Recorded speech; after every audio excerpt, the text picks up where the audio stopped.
Yeah, really disappointed, Margie, obviously. So,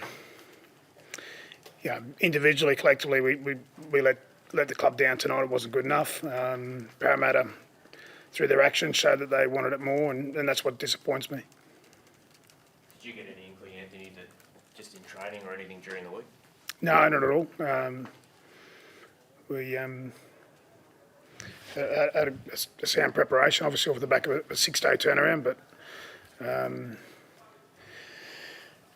I just challenge the guys. This is the third time we've been to Sydney this year, and we've been down 22-0 against the Roosters, 22-0 against the Rabbitohs, and 26-0 tonight. So that's a trend, and that's nothing to do with strategy or things like that. That's down to individual preparation and challenging themselves mentally to get their job done, and it's not good enough. And as I said, it's disappointing, and some of the tries they scored tonight were embarrassing. What was the reaction? Sorry, Ben, what was the reaction of the players? You both spoke to them at full time. What did they say to you? Oh, they're embarrassed. They're embarrassed. They're disappointed, but they're embarrassed. They had an opportunity, through their actions at the start of the game. Yeah.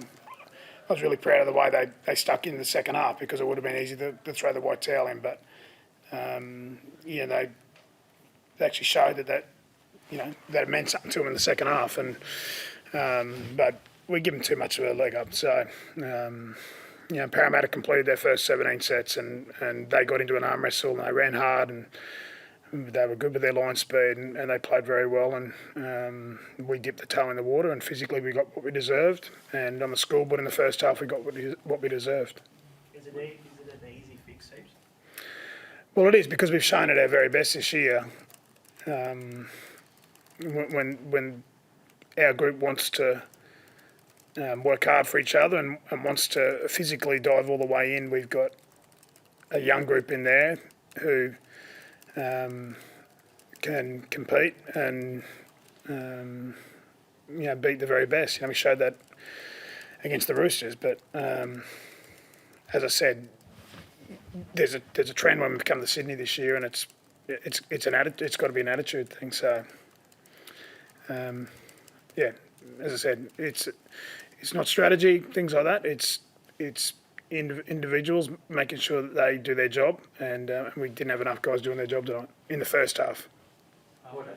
Stuff like that, what do you say to the players in the sheds at half-time? At half-time, well, what we had to do was we had to try and really narrow our focus, try and chunk it down into 10-minute blocks, which we did really well in the second half. Like they had that try where Jake Turpin dropped the footy. I can't remember the other try. It was when they went through the middle of the park, actually, with not long to go in the game. But we just had to break the game down into 10-minute segments there, and just really narrow our focus for blocks of 10 minutes, just to try and crawl our way back into the game.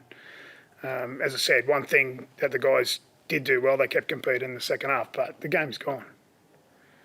Parramatta ran harder, and as I said before, they were more physical than us, and we got what we deserved. So, is it times like this, Andrew, do you wish the game against Newcastle was next week and you have to wait? Yeah, definitely, Margie. I think some of our guys probably learn a lesson. Like we have, I think, 12 guys going away in the rep camp tomorrow. They've all got their bags down here, but I reckon they had their heads in the rep camp already. That's the simple, hard facts of it. Origin period has been a bit of a difficult period for the Broncos in the past. You said last week it is a challenge. Was tonight sort of a epitome of that, I guess?